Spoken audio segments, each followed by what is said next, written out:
Ayan. So dito guys,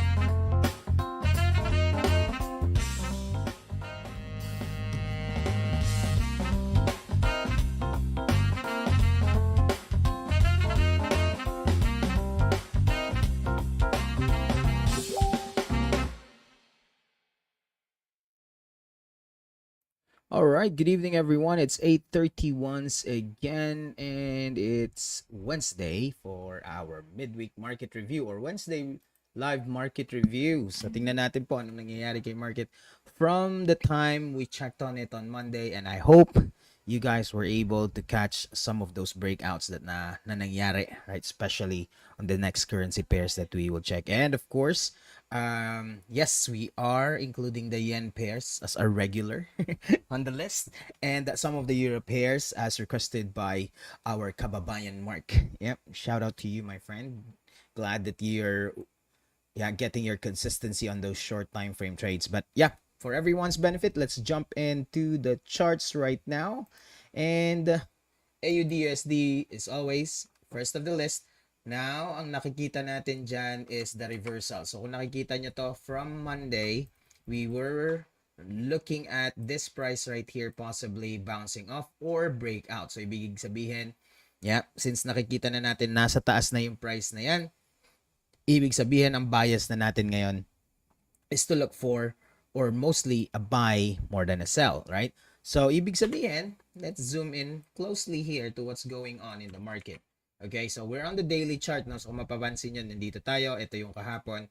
Ngayon, ito na yung breakout. So, ibig sabihin, for every breakout, as mentioned, we would like to see a pullback to test whether the current level can hold as a floor level this time. Okay? So, yun ang gusto natin makita. Floor level naman ang gusto natin i-validate. Kasi ceiling siya tapos na breakout ni market. Tama? So, yung ceiling na yon gusto natin makita. Right? Kung mag-hold ba siya strongly as a floor level this time or in technical terms, a support level to see if the price can break or stay above that line. So, ibig sabihin, parang ganito, right? Parang ganyan yung gusto natin makita. So, let's see. We're seeing a shooting star here. So, definitely a pullback is something I would like to wait first before going for that long position. Yeah. So, kung maalala nyo from last week, dito tayo nakabay. Hanggang dito lang talaga yung goal natin. Ngayon, nag-breakout na siya. So, ibig sabihin, yan. Iba na yung magiging bias natin. H4 chart is showing that beautiful pullback right here, but not enough for me, right? I want to see the price pull back and test the 68.53 level talaga.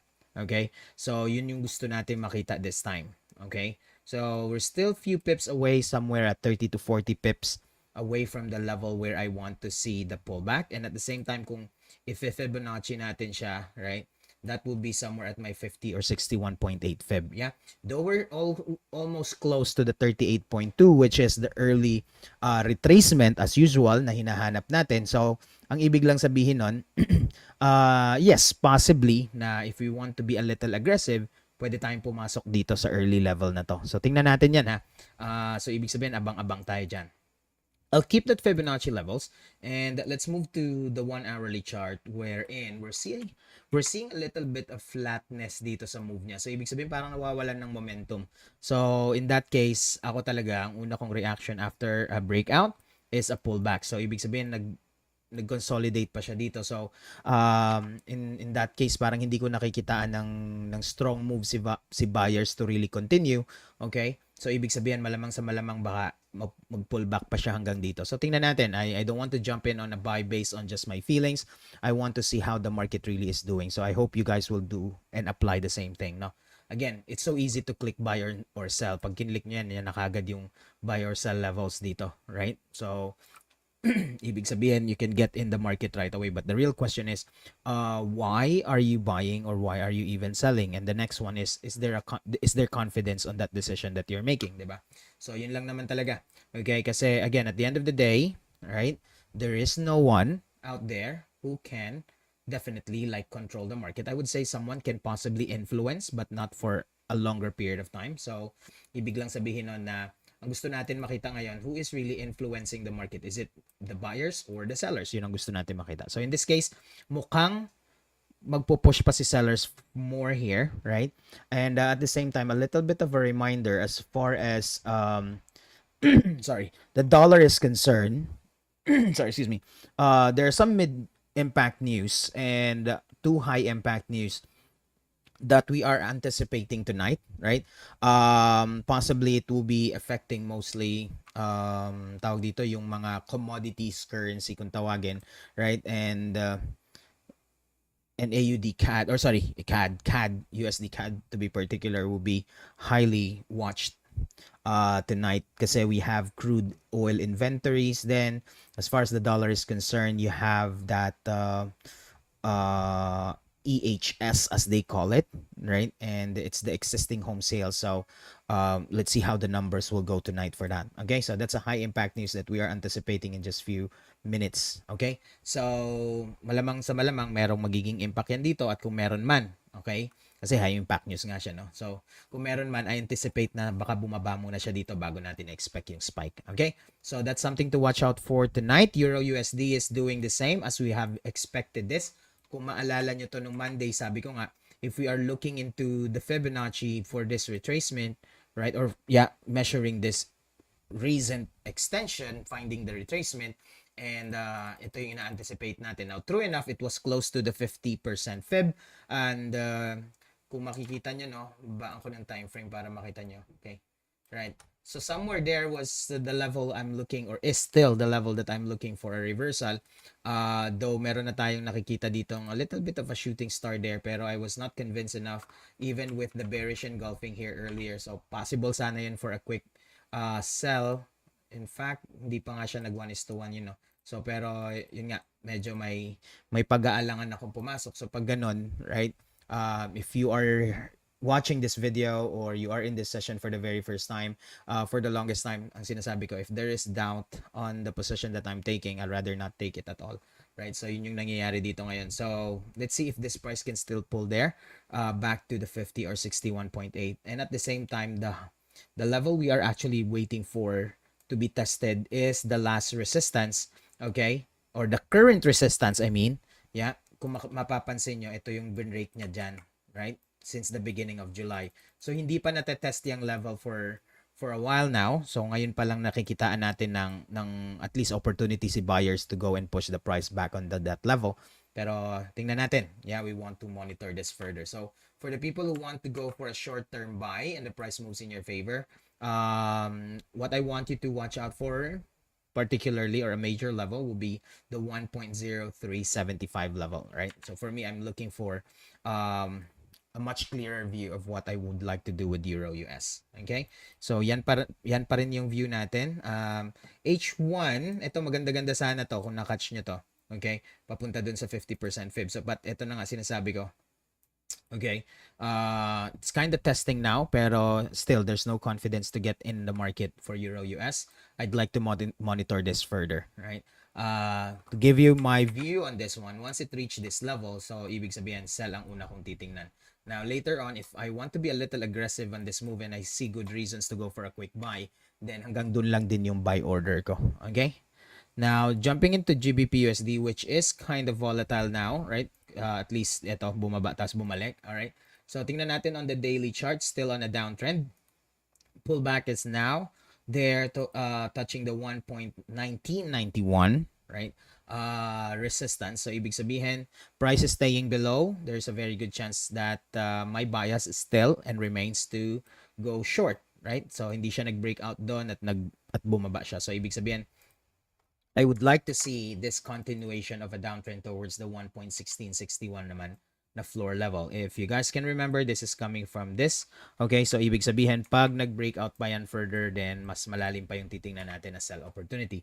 But for now, as far as D1 is concerned, right, my entry price ideally will be somewhere here. So ibig sabihin, ito yung ina-anticipate ko, right? And that is somewhere about 50 pips pa. So since that's on the daily chart, nagsiset lang naman ako dyan minsan pag umagang-umaga, right? Or if I have the availability to look into what you call this, the market. So hindi pa muna ako nagsiset ng pending order. Naghahanap ako ng good reasons to sell on an earlier time frame. So in this case, hindi ko pa siya nakikitaan ng sell dito. So kung mapapansin nyo, kaninang umaga nandyan yan sa taas. So ngayon pa lang siya bumabalik doon. So hopefully, I can see good reasons there to sell, if not on the 1 hourly chart, which is showing me that reversal already here, at least potential. So, ibig sabihin, the earliest I can go for a short position here will be either on the H1 chart or possibly down to the 15 minutes, which is also, again, showing me that crossover right there. So, tingnan natin if that can pull back, then sell tayo doon, right? So, tingnan natin kung tatama siya. Right? So, for me personally, if I'm doing something, right? Ang ginagawa ko dyan usually is to set an alert, right? Titingnan lang natin kung pag biglang nag-alert yung PC natin, right? Or yung chart natin. And ibig sabihin the price is already at the level where I am very interested to make a decision whether to buy or sell. So, in this case, this is the level where I want to see the price go back, right? So, kung hindi man dyan, babalik lang tayo ulit. Okay? Babalik lang tayo ulit sa chart na to at titingnan natin baka nagtatouch siya ng EMA and hindi pa siya tumatama dun sa preferred ko na level. So, yeah, reassess lang tayo. Pero again, looking at the bigger picture, I'm very much interested on a sell more than a buy right now. Pero, pwedeng magbago yan just in case dahil nakikita natin tong possibility of price going in that direction. So, ibig sabihin, pag yun na yung nangyari, then meron pa rin tayong bigger room for buying there and my bias can definitely change, right? Madaling-madali na lang yan. Okay? Pero sell pa rin yung bias natin initially. Right? So, moving on to NZD. USD, which is medyo nakakalito nung Monday. Ngayon, nagpakita na siya ng mas gusto niyang gawin. So, ibig sabihin, almost identical na yung setup niya kay AUD-USD. Right? Sadly, I failed to catch this. So, ibig sabihin, by the way, balik lang ako sa D1 para kung na-miss out niyo yan.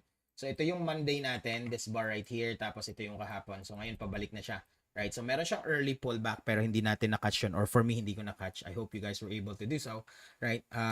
Tapos, ito yung level na binabantayan natin. Right? So, nasa taas na siya ng level na yan. Okay? So, if I'll be interested to get in, gusto kong bumaba muna siya ulit dito. At least touch the EMA. That's the earliest.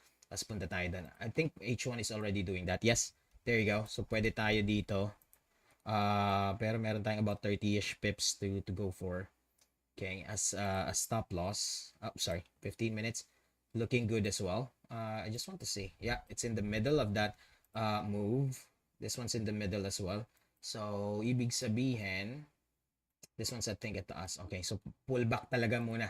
Right? Pull back muna talaga to gain more confidence on that decision. Okay? So, but then again, my bias for NZD-USD, same as AUD-USD, will still be a buy, pero gusto natin makita yung pullback na yan. Okay?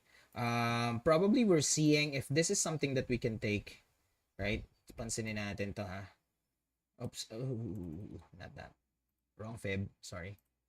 Okay, so from the previous one, the touch was almost to the 38. So, ibig sabihin, almost ganyan din naman ang move dito. So, mas maganda kung bababa sana siya. Okay? So, again, at least we know what we're looking for. I'm just looking for the entry price. Tingnan natin kung ano yung pwede nating i-catch from here. Okay? USD CAD, as mentioned, right? Look at that. Nararamdaman na ni USD CAD yung pagbaba din ng crude or yung slight na pag-akyat niya, sorry. Yeah. Let's go and check crude as well as we have included that on our watch list for the whole week and moving forward as we are monitoring crude's price as well.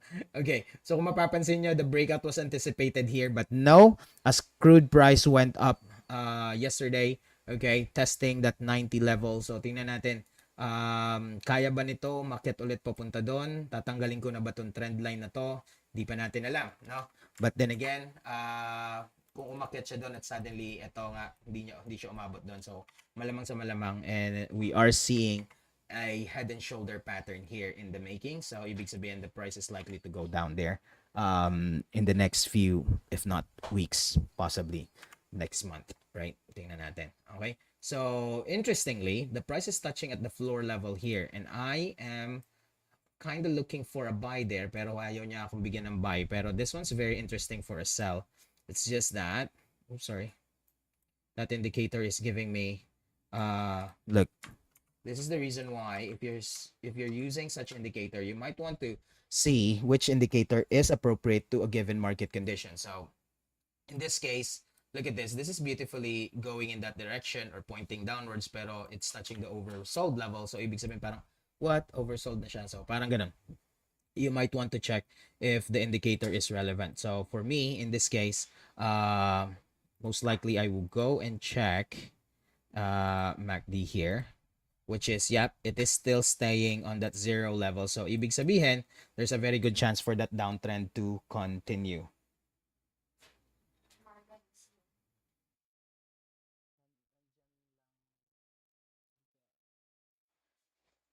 Alright, so yun ang titingnan natin. Okay, so ibig sabihin, 1.2886 will be a sell level if the price stays below. That beautiful downtrend really is interesting. Yeah. And sayang yung pin bar na yun, hindi siya na-validate. So ibig sabihin kung umakyat siya doon, so ibig sabihin the sellers weren't able to really hold on to this shooting star right here and the price went up. Okay? So not good sign for the sellers in this case. So I'm very much interested for that sell, by the way.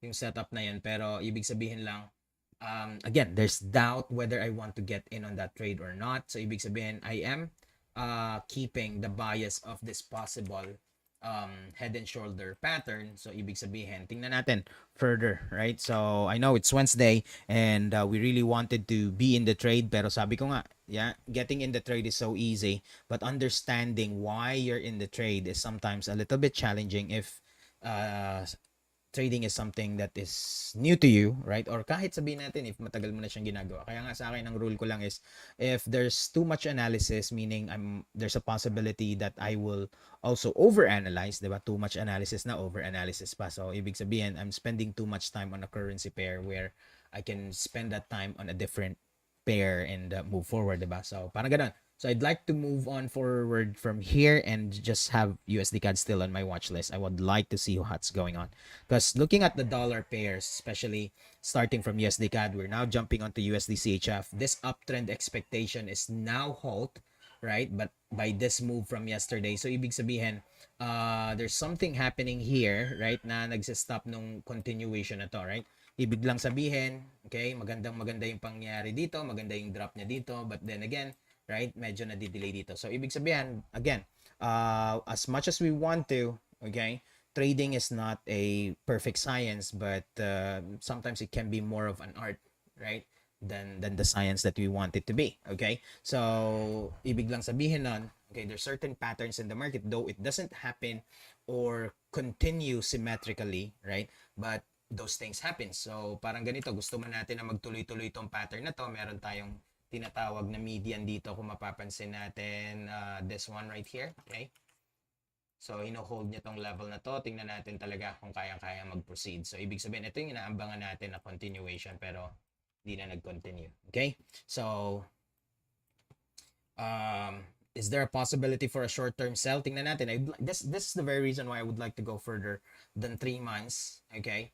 Kung meron bang median dito or reasonable level that can possibly be taken as a current resistance. Okay? So tingnan natin what's going on?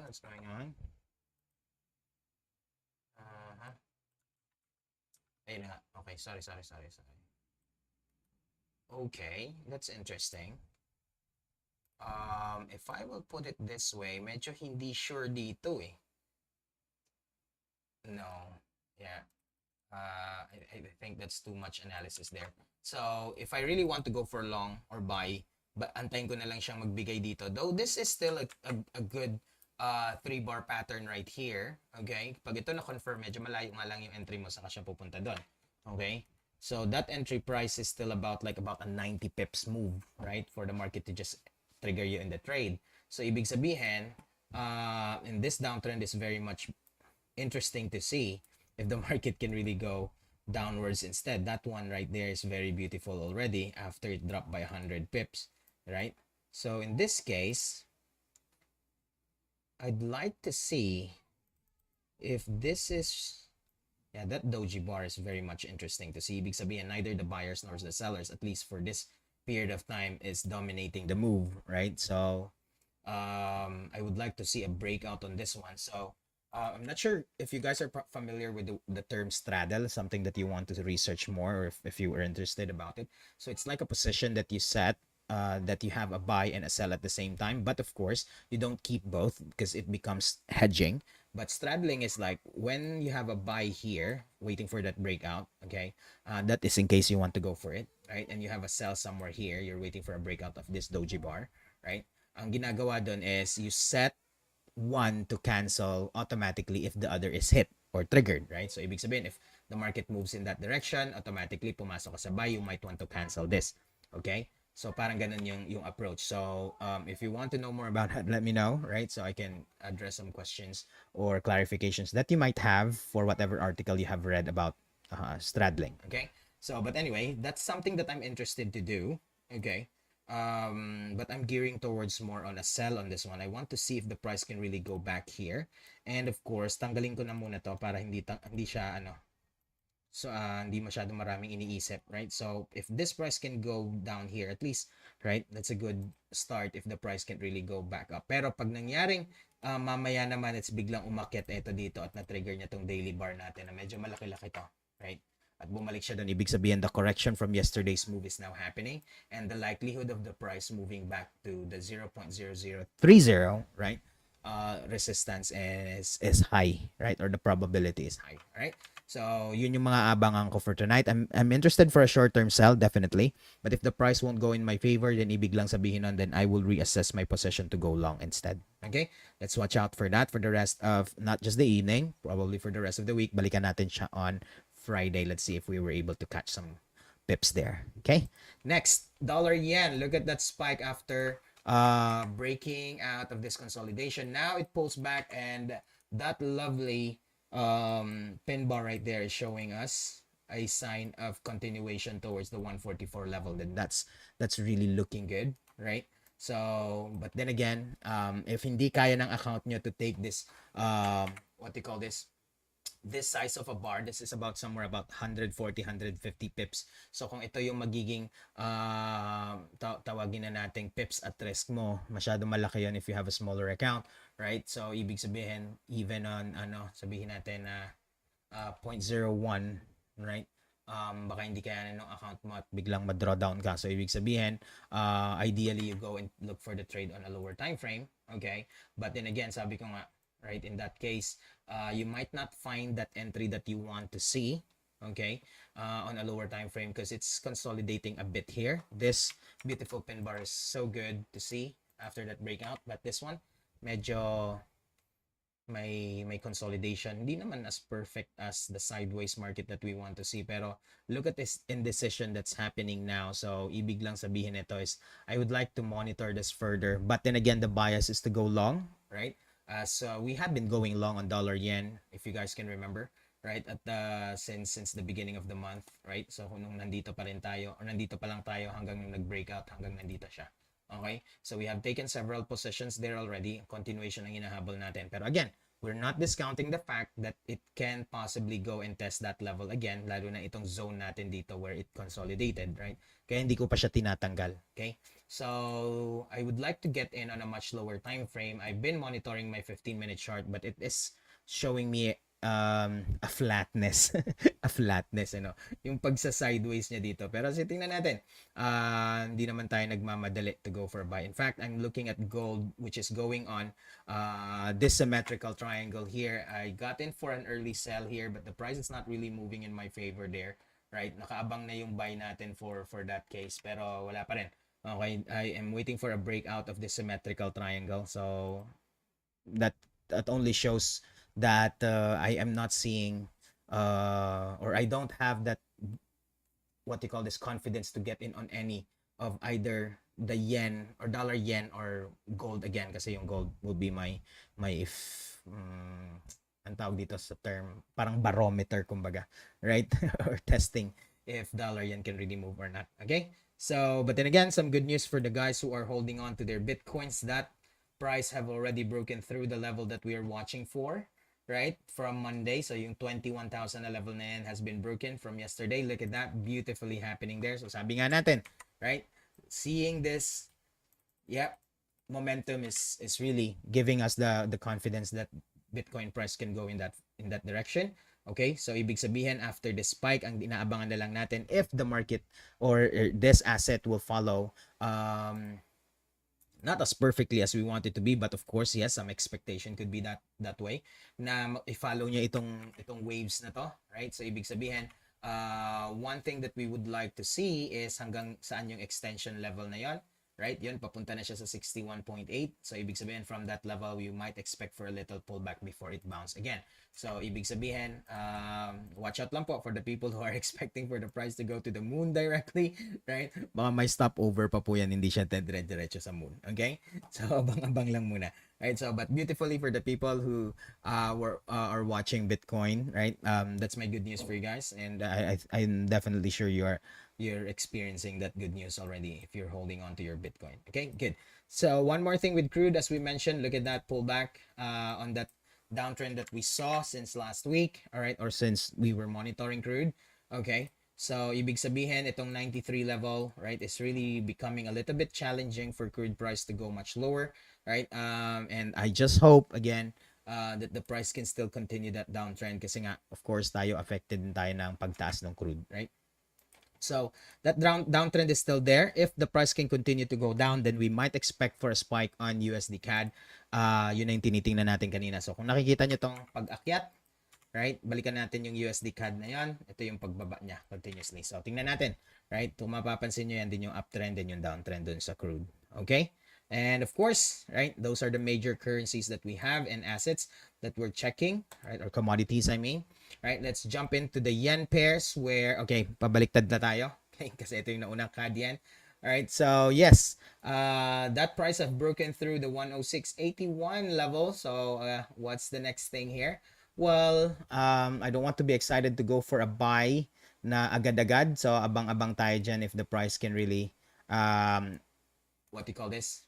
Go and jump in on that. Pero the H4 chart is looking beautifully, right? Moving in that direction. So ibig sabihin, if the H4 chart can sustain that move, especially the one on the 1 hourly chart, though it's showing us a bit of a sideways or consolidation here, but that is expected after a breakout. Sabi ko nga, a pullback is always anticipated before a continuation. So malamang sa malamang yan yung reason kung bakit siya nagko-consolidate. Okay? So tingnan natin dito, pull back, then saka tayo magbabay. So that's my take on CAD yen. But if not, of course, right, since that is the first bar outside of or above this resistance right here, so ibig sabihin madali na lang tayong makapag-adjust ng ating position later on if we want to sell instead. Okay? So CHF JPY still moving in that direction. Look at that. Papunta pa lang tayo dun sa zero level. So nothing have changed there really, instead of or aside from that big spike from yesterday, which sabi nga natin still anticipated to happen as coming from the 50% fib. We're looking for that continuation. All right, pound yen still staying above that diagonal resistance that we have made. So ibig sabihin yung symmetrical triangle na yan, right, have now, at least I would like to think, that is now confirmed to be broken. So ibig sabihin ng continuation na lang nito towards the next resistance at 68.25 ang inaabangan natin. So if you guys have position on pound yen for a buy, you might anticipate for the price to pull back a little bit, at least back to the EMA, right? And from there, tingnan natin how the price can move forward. Okay, but in this case, once price have been broken, or once the symmetrical triangle is broken, ang inaabangan ko na dyan is for the move, right? Kung saan yung area na na-break niya. So if it's the resistance, then ibig sabihin buy tayo. If it's the floor, then sell. In this case, buy tayo. Okay? NZD-JPY, also the same situation here after breaking out. But then again, kung mapapansin nyo, may next level tayo dyan na kailangan bantayan din naman. Okay? So ibig sabihin, mas magiging concern ako dito. Okay? Sa area na to. Okay? So then again, for quite some time now, medyo it is a little bit challenging to follow the NZD pairs, right? And for that reason, I personally don't like to put any position in relation to any NZD or Kiwi pairs. Pero yeah, definitely interesting to have it on the watch list. Okay. All right, good. Yes, definitely. Definitely. Um Oh yeah, sure. In that case, kung mapapansin nyo, wala din. Yeah, dun sa NZD USD, right? Okay. Yeah, I I'm glad I was able to mention that too. Okay, good. Thank you so much. Yeah. Okay, good. So, jumping onto Euro Yen now. Okay. So, kung mapapansin nyo, yan na yung spike dito. Okay. Though, downtrend sana yung pinakauna kong bias. Pero tingnan mo yan. Nagstay nga talaga dyan sa taas. I hope you guys were able to catch this. But I think Mark mentioned about Euro odd. Okay, yeah, I'm thinking you were able to catch this, but I hope you did, right? But you mentioned about Euro odd. We'll check on that in a bit. Okay. So in this case, price have already touched the resistance. You have a zone there, quite thicker resistance to for Euro Yen to break for me to be more interested on a buy. Ibig sabihin kung magbabay tayo towards that direction, right? So kailangan niya i-break yan. So in that case, mas magiging interested ako sa buy dito, papunta doon, kesa yung nandito sa baba, right? So sell, ibig sabihin sell yung mas hinahanap ko dito in this case, right? So bantayan muna natin to further. Tingnan natin if but I think H1 is really okay, yan. So kung magkakaroon man tayo ng early sell, possibly it would be on the H1, or if not, the 15-minute chart, which is sayang, yung 15-minute chart ayaw pa mag crossover. Okay? So tingnan natin yan.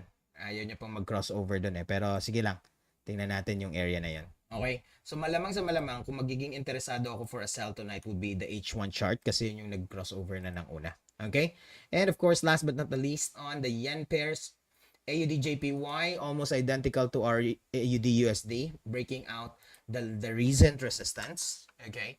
But of course, sabi nga natin, okay, there's always another level for us to watch out for to be more conservative. So ibig sabihin, if the price can continue, which is about 150 pips, yeah, it's still good for us. Pero pag hindi nangyari yan and the price goes back below the 95.03 level, then a sell is likely to be considered more than a buy. But based on the 4-hourly chart, I'm seeing a strong floor level here that possibly can hold. Then tingnan natin kung kaya niya. So ibig sabihin long position yung titingnan natin for the rest of, if not the evening, but for the rest of the week. Okay? So tingnan natin yan on AUD JPY. And of course, yes, let's look into Euro pairs very quickly, right? Euro pairs very quickly, specifically yung Euro AUD natin as requested by Mark. So let's see. Yes, that drop has been seen here today and yeah, beginning from yesterday. But of course, let me just remove this. So it has been a while now since I checked this, but I'd like to have a fresh look, okay? So have a fresh look. Tanggalin natin yung mga ibang lines dyan. So I'm seeing a floor level, like sa unang tingin, I'm seeing a floor level here that is being tested now. So like, this is like a floor level from June. So if you're very interested with the sell, I would like you to monitor if the price can really break out of this first, right? Pero in this case, I'm very much interested for a buy more than a sell, lalo na pag tumatama siya sa floor. Tapos kung mapapansin mo dito, yeah, almost close na siya sa oversold level. So ibig sabihin, this bounce towards that direction is something I would like to see. Okay? So ibig sabihin, this might stay here for a while until this level is touched, yung oversold level na yon. But in that case, if you are just looking for a plain potential sideways move here, then stochastic oscillator is much better to be studied instead of the RSI. At least that's my personal view, and that's where I am pointing out, or what I'm pointing out. Yun na nga, yeah, may possibility na siya na mag-move early. Okay, so how far will this overbought level be as far as your price action? Well, we anticipate for it to touch the next ceiling. So ibig sabihin, if you already have a buy order there, please watch out for the next ceiling, which is something that we need to draw now. Okay, possibly or conservatively be this level right here. So ito yung aabangan mo. If you have a buy position there, then you might want to watch out for that. Pag hindi naman, then right? Okay. Oh yeah. Possibly, yes. Definitely. Okay. So I would say the first one would be this. Yeah. That was the first stop hunt right there. Okay, but Euro odd is not new to the situation. If you look at this pattern right here, then you got stop out here first before the price moves in your favor. So yeah, um I will suggest for you to go and probably use ATR, yeah, for some stop loss adjustment. Okay, so you can be what do you call this, still conservative with your lot sizing in that case. So for everyone's benefit, what am I trying to talk about? Do not set your trades, okay, or do not adjust your stop loss after setting the pending order. Adjust your stop loss while you are creating that pending order, so you can still adjust the lot size, because once you set the pending order already and it gets triggered, you can never adjust, or yeah, kahit doon naman sa ano, ang sinasabi ko lang is pag na-set na yung pending order, what the only thing that you can do is to adjust either the stop loss or the take profit or the entry price, but the lot size remains the same. But then again, kung mali yung lot size mo doon, then might as well set a new pending order. So in that case, please make sure to adjust everything that you need to adjust before finalizing your pending order. Okay, do not make any adjustment if the pending order is already set on the chart. Okay, kasi the lot size will remain as what you have set it in the beginning. Okay, so ibig sabihin, parang ganito, a quick math here for everyone. So kung the intended would pips at risk would be 10, right? So you're risking about 10 pips here. And let's just say for every pip, you are trading, let's say, $1 per pip. Okay? Okay, so ibig sabihin, this trade is definitely equivalent to a $10 stop loss, right? Now, pag in-adjust mo yung stop loss mo, dahil nakaset ka na dun sa ganong lot size, pag nag-adjust ka ng stop loss mo to, let's say, adding 5 pips, ibig sabihin, now you're risking $15, right? So ibig sabihin you're going over the intended, okay, risk in dollars. But what you can do, right? Instead of doing that, you might want to renew the order and adjust your lot size. So ibig sabihin mag-a-adjust ka dito sa dollar per pip or sa volume, okay? And still if you want to keep the $10 per pip, or sorry, 10 not $10. I mean the whole $10 as your whole risk na. So, ibig sabihin parang kahit mag-adjust ka pa ng 20 pips yung gusto mong i-risk, right? 20 pips yung risk, okay? Keeping the $10 in dollars, kumbaga na risk. So, kung ito lang yung gusto mo, your $10 is equivalent to 20 pips. So, parang ang magiging equivalent niyan is instead of $1 per pip, nakapag-adjust ka sa 50 cents per pip. Parang ganun, right? I'm not sure if you were able to get that, but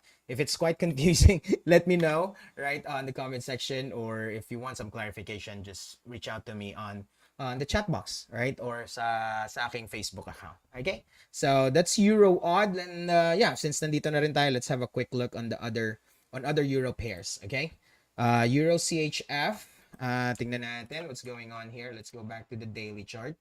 That recent floor was tested, but the price have gone back up. So this now is going into that direction.